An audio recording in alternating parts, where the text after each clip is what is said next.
And we're back. This is The Big Hit. And once more, it's Adam Ripple and Tom Loy. And it's time for a little bit of take it or leave it, Tom. You don't know the rules of the game, but that's okay. Just take something or leave something.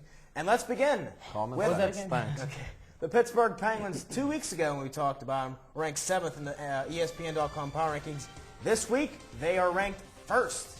Guys, take it or leave it. The number 1 ranking in the NHL. At the moment, I'm going to take it 8-1-1 in the last 10. If they can somehow keep the core together with Malkin and Crosby, just keep that close-knit and not just start paying the players. Close-knit. The Penguins are going to be something to watch and something special in the next couple of years, but definitely worthy of the number 1 spot right now. I'm not going to say number 1 spot deserving, but I'm going to say they're the most interesting team to watch. Other than the fact that you got to look at teams like Detroit and Buffalo right now. They deserve the power rankings. Detroit, look at them, 99 points and they're in 4th place. That team is amazing. But I'm going to say Pittsburgh's the most interesting team to watch, not the most powerful. Definitely the most interesting. They're like we have discussed before. They're like the Buffalo Sabres with their speed. The defense has been quite shaky all year. Maybe they're getting a little bit better right now, but I don't have them as number 1. As dedicated of a Pittsburgh fan I am, True. They are not number 1 simply because over the past 20 games they've been in 16 one-goal games. Granted, they've gotten the shootout wins, but listen up, gentlemen. In the playoffs, there are no shootouts. It's overtime after overtime after overtime, and they've got to start pulling away from games or not letting games get away from them. They need to win in regulation. I don't like these games going into overtime or in shootouts. Even though they're winning, in the playoffs it doesn't matter. So They need to get the job done in regulation. True. Yeah, when you think of number 1 team, you got to look at blowing out teams. Yeah. You got to look not below. blowing out teams, but winning. Yeah, job done in regulation. 60 minutes. Win convincingly, where you don't have to go to the wire every night saying, okay, does Fleury got to make a big save? Who has to make a big defensive play, or who's going to have to score that late goal?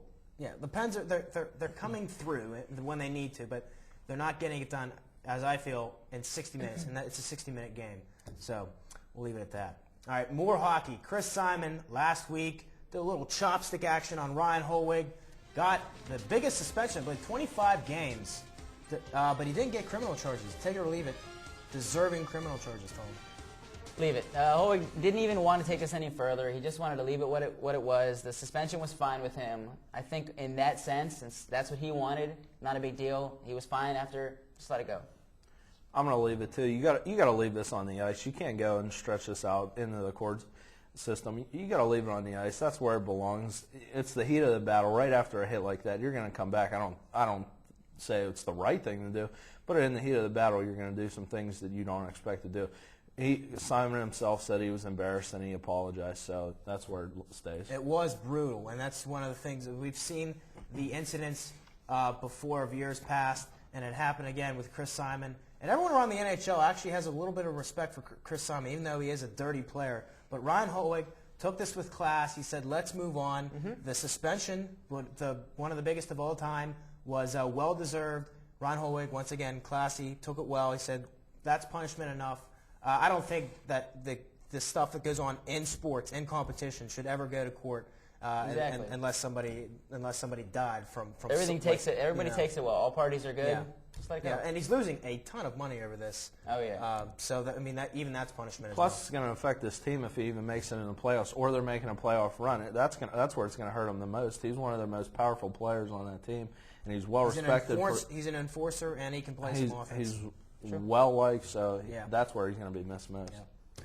All right, NBA action, and as we introduced earlier, the Cleveland Cavaliers are on a big-time run. We're talking 8-0 in the past 8, and 9-1 in the past 10. Now Detroit has been faltering 6-4 in the last 10. Still good, but not good enough. Cleveland's closing in. Take it or leave it. The Cavaliers winning the Eastern Conference. I'm going to take it, actually. I think the Cavs are a very hot team, as you just mentioned by the record. In the last 10 games or so, they're playing great team ball right now. And coming down to it, they only have 5 of the last 16 games against teams with winning records, including one big one against Detroit, which I'm going to say they win because I think they're going to take the Eastern Conference. Cavs take it. I'm going to leave it. I'm going to say Detroit's got a bigger bench and they can do more things with the guys that they have in their starting lineup. You got to look with LeBron and Hughes and Ilgauskas. That's their 3 main guys, and a lot of teams can get it done with 3 main stars. But when you look at the former All-Star team of Detroit with Billups and Rip Hamilton, Prince, you got to look at those guys. They're impressive. I'm going to leave it, and I think Cleveland's going to, with the stat you pulled up, with competition that they play. I still think Detroit, with the depth that you mentioned, Ripple, will get the job done. Billups is out right now with a groin injury. I'm not sure how long he's going to be out, and I think that's big for Detroit because I think he's one of the main guys that holds that team together, even though they do have a strong core overall. But I think that down the stretch, Detroit is going to hang on, even though I believe it's only a one-game differential right now. Yeah. But Detroit, down the road, I think they'll close it out and hang on and win yet another Eastern Conference conference championship. So, all right. And how about the Miami Heat? And we seem to talk about them. They're up, they're down, they're up, they're down. Dwayne Wade's out, but they're 9-1 in the last 10, getting back into the mix. In the playoffs, are actually pretty solid in there right now in the 6th spot.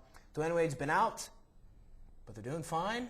Take it or leave it. My Miami Heat as legitimate championship contenders, Tom. Definitely leaving it. Definitely leaving it. You got 29 points on the bench with an injury. You just can't make up for something like that. It's kind of like the Cavs losing LeBron. It wouldn't happen. So Dwayne Wade, I know you're a huge fan of Dwayne Wade. Man It's crush. not going to be able to. Man crush. Definite man crush. Yeah. Definitely not going to be able to hang with the rest of the Eastern Conference. And you said champion contenders. That's definitely not going to happen. I'm going to leave it as well, just for the fact that when Wade comes back, they're going to turn back to his offense. It's going to be his show. They're not going to give the ball to Shaq anymore like he is, and he's not going to be scoring 30 points every night. So for that fact, I'm going to leave it, just because their offense is going to change again. And once Wade was leading the team, they were out of the playoff race or in last place.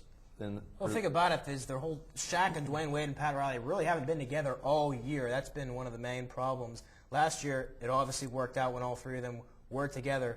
This year, it's just been kind of a weird story how everything's been going down. Dwayne Wade, usually they suffer when he's not in the lineup. Now they're actually doing good. Pat Riley has a good half-court offense going with the team right now. Eddie Jones has been huge since coming back to the Miami Heat. Strong defensive player. He can shoot the 3-ball. They've done real well. I'm going to leave it. Don't forget about the heart of that team. Jason Capono. Oh. Jason Capono. Man. Shooting what? 56% from the three-point range. What a shooter. Little wrist flick right there, just for him. All right. I'm going to leave it, though. All right, and something we just don't talk about, and I really don't want to talk about it, but wrestling. And in the latest steroids investigation, 11 players are included involved. Guys, hey, Adam, you're a booger-eating wrestling fan. Is this the most pathetic collection of athletes ever assembled in this World Wrestling extravaganza, WWE, whatever? Just take it over. Absolutely. You got to look at them. They script everything that they do. They might go through tables, but they're cracked and everything like that. You got to look at the NHL, hard-hitting guys taking hits night in and night out. NBA players giving it all. Baseball, long seasons, injuries in and out. They are pathetic. Wrestling is right now. Wrestling is an absolute joke. Possibly the worst thing on TV at the moment. They need to go back to the days of Bret Hart and the real Hulk Hogan and the Legion of Doom, and yes, the Ultimate Warrior, quite possibly the greatest wrestler of all time. But no, wrestling now is a joke. It's dumb on TV. You're right. It's all scripted. And it's always been, but at least it was more fun to watch when we were younger. But now it's a joke. I'd prefer seeing like a 35-year-old Ric Flair than the 65-year-old guy who we see just sagging and flopping around all over the place. He will have a heart attack in the ring. It is. I've never been a big wrestling fan, but you could expect something like this to break out. Look at these guys. They're absolutely huge. They're very young guys. Look at Eddie Guerrero, who died the other year. You know, he's obviously on steroids now with this investigation. Is it Eddie Guerrero? I don't even know. You're good. Whatever. You and your man crush. But anyway, yeah, it's a pathetic sport, especially with 11 athletes. So we'll quote that. Especially your Olympic hero, Kurt Angle, being tied in it. No, jeez. All right, enough of the wrestling. I'm just getting too heated. Clarion Pride. We're going to take a break. Roger Williams is up next. Any last words for you, Adam Ripple? No, I'm good. Have a good night. Have a good night. We'll be back with Coin Toss. Stay tuned.